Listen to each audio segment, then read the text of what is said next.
cuando existía la inspección de Beltrán, se presentaron algunas masacres en la parte del valle, entre esas la de Trujillo, que fue muy mencionada.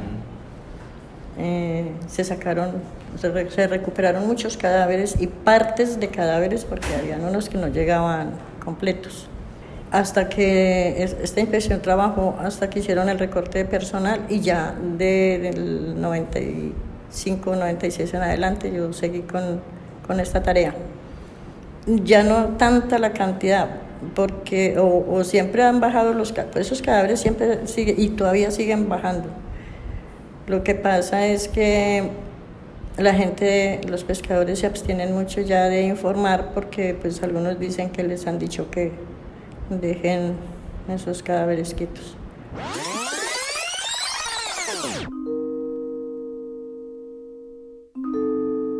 A María Inés Mejía, quien acabaste de escuchar, la conocimos la noche del 12 de marzo de 2020. La vimos primero en la pantalla grande como uno de los personajes de la película colombiana Tantas Almas, en su estreno del Festival Internacional de Cine de Cartagena de Indias. Después la vimos subir al escenario del Teatro Adolfo Mejía, una vez terminó la proyección. Desde ahí le contó a la audiencia que no era actriz profesional y que su historia personal fundamentaba parte del argumento de la película. Ella, laborando en la corregiduría del Alto Cauca, en la vereda de Beltrán, municipio de Marsella, hizo muchísimas diligencias de levantamiento de cuerpos, o partes de cuerpos, de personas que fueron asesinadas y terminaban en un remanso del río Cauca. Escuchando eso, conmovidos todavía por la potencia de la película, decidimos cerrar nuestra tercera temporada con ella, convencidos de lo necesario de su testimonio para quienes habitamos en un país como el nuestro, que sigue sin dejar atrás la guerra. ¡Corre la cinta! Dejamos rodar la historia completa. Tercera temporada, Fixi 60, la edición incompleta. Hola, somos Corre la Cinta, estamos Luisa Fernanda Orozco, Daniela Nao y quien les habla Alejandro González con María Inés Mejía Castaño. Muchísimas gracias, señora María Inés, por estar con nosotros y con los oyentes de este podcast. Es con mucho gusto. ¿Cómo llega usted a conocer al director de la película para estar en Tantas Almas y poniendo una parte muy importante, su historia personal? Bueno, hace mucho tiempo, poco más de 10 años, yo conocí a Nicolás. Él fue a mi casa con unos amigos que yo tenía, interesado en saber sobre todo lo de los cadáveres del río Cauca, que bajaban por el río Cauca. En esa época él pues estaba preparando el abrazo del río, o los abrazos del río. Y no volví a saber de él hasta hace 2 años, que vino a convencerme para que participara en la película que él iba a sacar. Decidí aceptarle y aquí estamos. Usted más o menos en los inicios de la década de 1990, en el municipio de Marsella, pues se encarga de una labor que es justamente recuperar estos cuerpos del río, todos que lamentablemente llegaban por síntomas de la violencia de nuestro país. Cuéntenos ese origen, usted por qué es la persona que termina y en qué parte específica de Marsella, Risaralda, ocurre todo esto. Yo empecé a trabajar con el municipio de Marsella en el año 92 y en el año 94, 95 empezaron a hacer una recorte de personal en el municipio y sacaron algunas inspecciones que tenían en las veredas. Dentro de esas inspecciones está la de Beltrán, que es donde más llegaban los cadáveres, a un remanso que hay. Entonces decidieron darle esa vereda al corregimiento Alto Cauca para que el corregimiento se encargara de todo allá. Ahí empecé yo a trabajar con los cadáveres del río. ¿Qué pasó para que usted terminara como funcionaria? ¿Su cargo era inspectora? Yo inicialmente empecé como secretaria de corregiduría. Muchas veces tuve una época en que hubo un corregidor que siempre estuvo, pero él se retiró y empezaron a nombrar algunos corregidores que les pareció, no se sintieron capaces de hacer ese trabajo con los cadáveres, porque pues son cadáveres que llegan en muy alto grado de descomposición y más bien se iban retirando hasta que yo quedé como encargada de esa corregiduría y ya seguí al pendiente de todo esto. Según los registros de diferentes medios, porque hay que relatar que su historia pues, ha sido publicada en los medios más importantes del país y también en los medios más reconocidos de su región, se está hablando que en esos años, más o menos 13 años de labor, desde 1992, se pudieron recuperar más o menos 480 cuerpos que fueron luego pues, ubicados en el cementerio Jesús María Estrada. Y no solamente trabajó usted, al parecer también pues, fueron otras personas que estuvieron acompañándola en esta pues, labor tan difícil, pero pues, tan necesaria y que le ha servido a muchas personas para encontrar a sus seres queridos desaparecidos por el conflicto. Sí, allá desde parte de los 80, cuando existía la inspección de Beltrán, se presentaron algunas masacres en la parte del valle, entre esas la de Trujillo, que fue muy mencionada, pero los cadáveres siguen bajando y algunos se recuperan, otros no, que debería de tratar de que se continuara haciendo esa labor, porque es mucha la gente que siempre está averiguando por las partes de las veredas donde pasa el río, buscando cadáveres, buscando familiares. Y es muy doloroso que sabiendo una persona que ese cadáver bajó, que está más abajo y que todo el mundo tenga que guardar silencio porque les da miedo. En otros lugares del país ha ocurrido lo mismo, pero la labor de quienes estuvieron al frente de esta recuperación no fue sistemática, no fue organizada, no tuvo pues como unos criterios de catalogación mínimos. En cambio ustedes sí lo tuvieron. ¿Cómo se llegó a esa conclusión? Al comienzo se traían esos cadáveres al cementerio de Marsella, los dejaban en la parte dentro del cementerio, pero a la intemperie, tapado con láminas de zinc, con plástico, hasta que hicieron una morgue.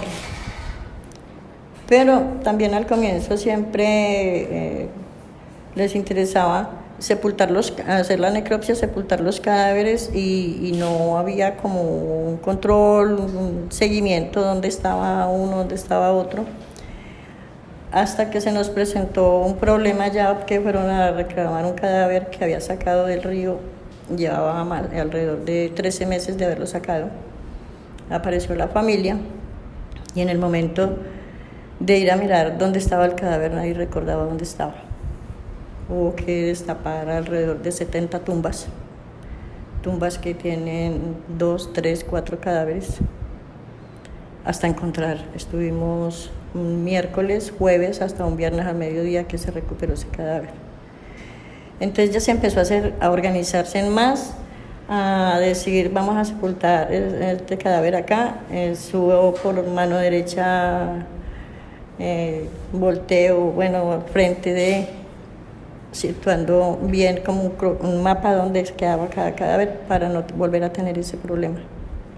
¿Usted tuvo algún papel ayudándole a Nicolás en la investigación o contándole, no sé, detalles que pudieran ayudarle a él a recrear eso para la película? Ellos siempre preguntan mucho. Y todos preguntan mucho. Uno les aporta lo que tiene conocimiento, lo que pasa muchas veces con las familias cuando vienen, le cuentan a uno una historia, pasó esto, o lo llaman por teléfono, me pasó esto y estamos buscando a mi hermano, estamos buscando a mi padre, a mi hermana o a mi mamá.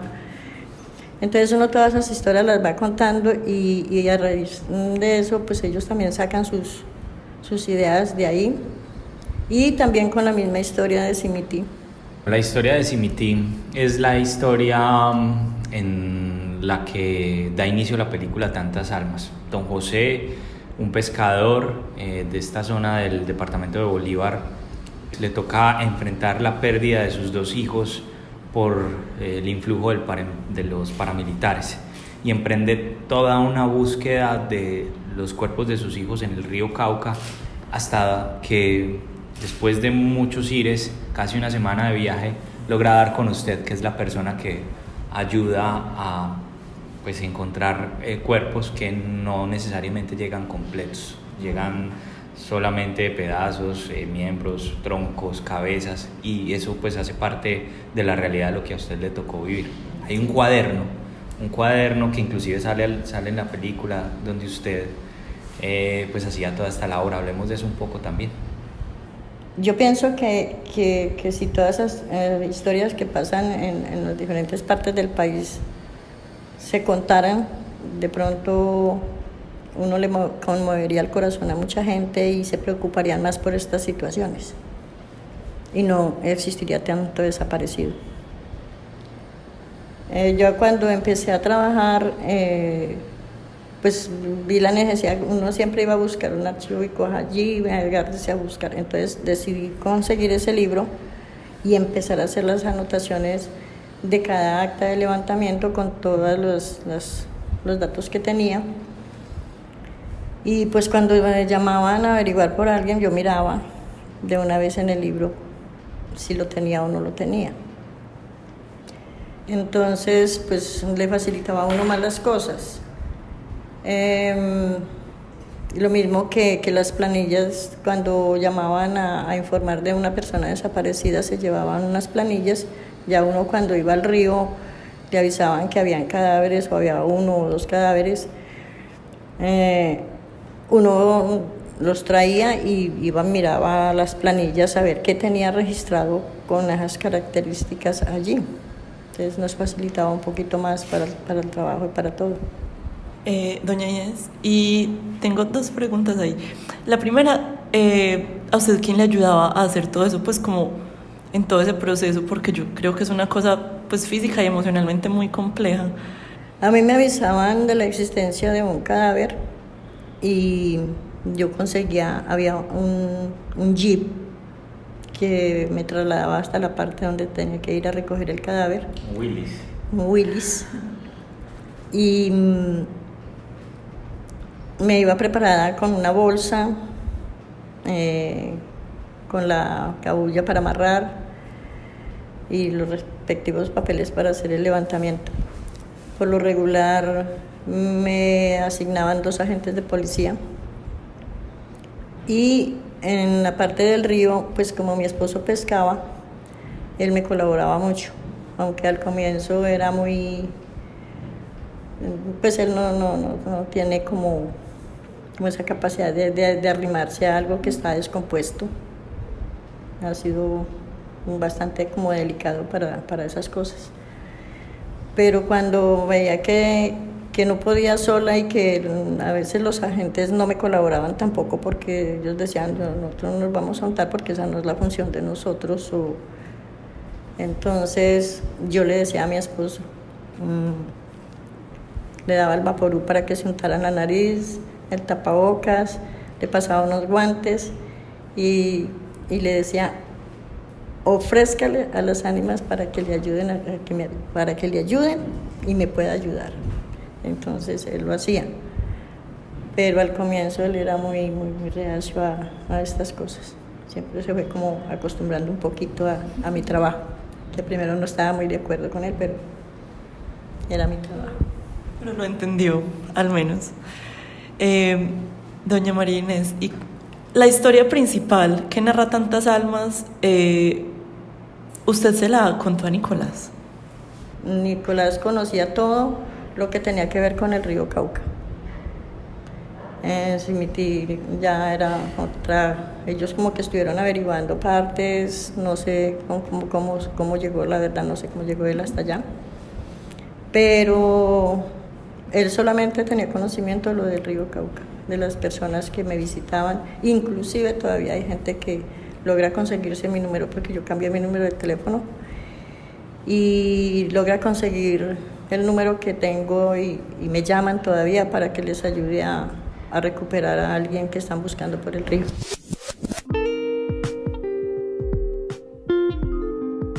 Como hemos contado en anteriores episodios de esta tercera temporada, la pandemia por el COVID-19 demoró nuestro trabajo. Por eso, un poco más de 10 meses transcurrieron desde el momento en el que entrevistamos a María Inés Mejía y el estreno de este último episodio. Sin embargo, es muy poco tiempo si lo comparamos con los 20 años que han pasado desde que María Inés dejó de rescatar los cuerpos del río Cauca, por razones que nos contarán lo que viene del relato. Hoy, también lo escucharán, vive de las labores del campo en una finca con frutales y cultivos de otro tipo, mientras intenta resolver su situación pensional porque no pudo cotizar las semanas necesarias para obtener su jubilación. Todavía está acompañada de su esposo y no abandona una vida de servicio. Por eso apoya a una fundación que rescata perros abandonados en Marsella y ofrece su casa como hogar de paso. Bueno, la película se estrenó en 2020. Su labor ocurre en los primeros años de 1990, se extiende hasta 2001, que es el momento de la plena expansión paramilitar en el país. Casi que uno dice que usted empieza a trabajar en el peor momento de la guerra del narcotráfico y la transición de esa guerra hacia el paramilitarismo y todo lo que ocurrió después en el país. ¿Qué ha pasado desde el 2001 hasta acá con su vida? ¿Usted qué ha hecho después? Yo, cuando estaba trabajando, pues siempre por ahí me mandaron varias razones para que dejara de recuperar esos cadáveres del río, porque supuestamente era para desaparecerlo, no para que lo recuperara. Yo seguí mi tarea hasta que en el 2000 se me presentó un problema. Yo estaba embarazada de unos gemelos y no me prestaron la suficiente como atención, o sea, yo tuve unos días que no debía de salir de oficina, estar más bien quieta, y pues eso no se pudo hacer y perdí los bebés a causa de las salidas y todo esto. Entonces esperé a que hicieran que iban a hacer un recorte, una reestructuración, y pedí que me sacaran ahí, en el 2001. De ahí el alcalde que había en esa época pues no estaba muy de acuerdo con que yo hiciera eso, pero yo le dije, no, yo quiero irme y no quiero trabajar más. Me sacó y me fui a vivir a una casa que tenía a la orilla del río. El ranchito lo llamaba. Hasta que me amenazaron para que abandonara eso allá, porque yo seguí informando los cadáveres. Y los aseguraba para que no se fueran, para que el río no se los llevara. Los tapaba para evitar que las aves de rapiña los acabaran o los mismos perros. Y hasta que me amenazaron, me dieron un tiempo para salir de allá con la familia. Yo denuncié y seguí allá. Un fin de semana salí y me quedé en el Alto Cauca, en otra vereda. Y un lunes por la mañana me llamaron que me habían quemado la casa. Me quemaron todo lo que tenía y ya después de esa época me fui a vivir al Alto Cauca, otra vereda. Entonces la gente ya se abstuvo todavía más de seguir sacando esos cadáveres, avisando los cadáveres de allá. Trabajo en el campo con mi esposo, tenemos una tierrita pequeña y pues los dos disfrutamos la finca, los animales. Colaboro con una fundación que se llama Fundación Ángel de la Calle, que es de unos perritos abandonados. Feliz con todos esos animalitos en la casa. Y ahí estoy, Alto Cauca. Y dada esta historia, después de todo esto que usted tuvo que pasar, ¿cómo siente esa bienvenida de la película en la que se retrata también todo en parte lo que usted hizo, ya que está usted en este momento en un contexto también diferente? ¿Qué reacción ha tenido usted con la película? Al comienzo estaba muy nerviosa con toda la historia de la película porque pues es una película que en muchas partes se va a ver, que mucha gente que me conoce me va a ver allí y pues los que no me conocen van a saber que así hay toda. Pero me siento feliz porque es una manera de contarle al país que muchas veces el país no quiere ver las cosas como están sucediendo. Se dice que cuando toda la violencia todavía existe, todavía tenemos esa violencia y que el país pueda ver todo en la historia, en este caso de José, que es la historia no solamente de José, sino de muchos padres, de muchas familias del Valle, de Risaralda, de Caldas, de Quindío, de todas las regiones del país, tienen ese mismo problema.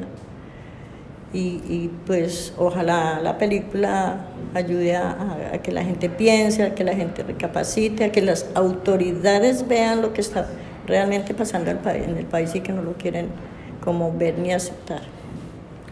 Y también nos pareció muy bello algo en la película que fue el papel del padre, porque comúnmente se tiene la mala concepción de que el padre no es muchas veces el que busca, una concepción muchas veces pensada desde muchas cosas imaginarias.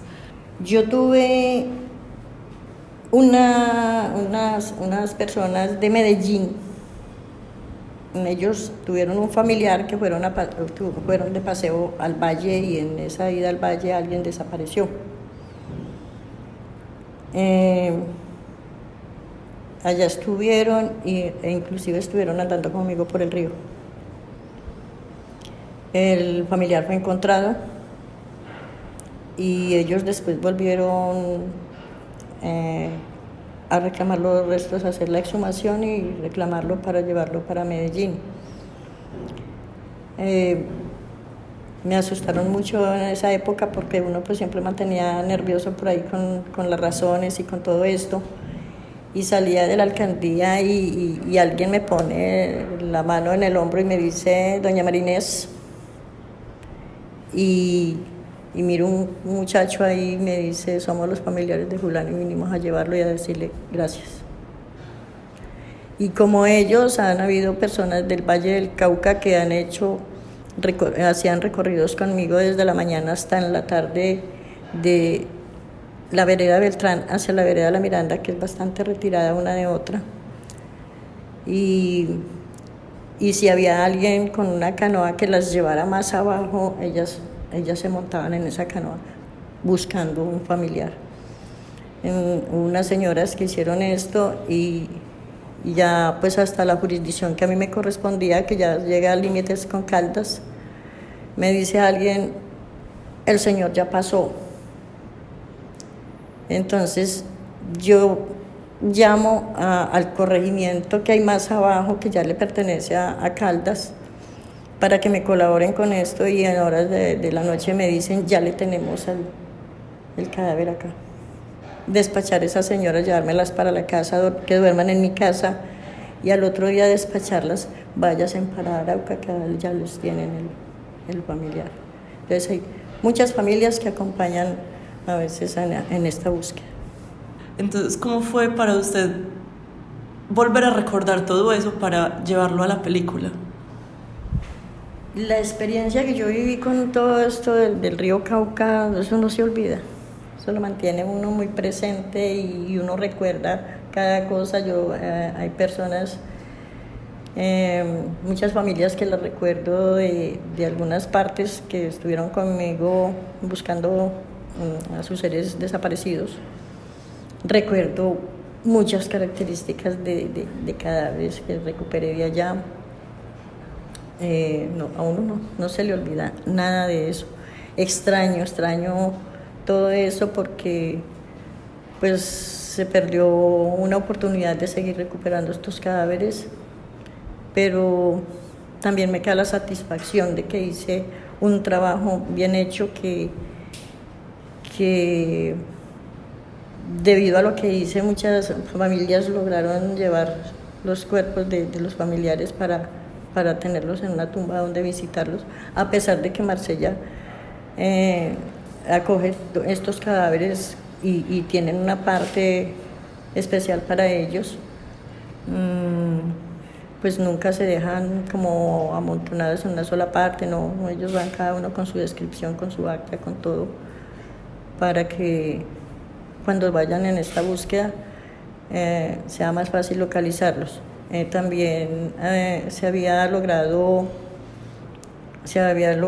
identificar una cantidad de cadáveres hasta la última relación que se hizo de todo esto.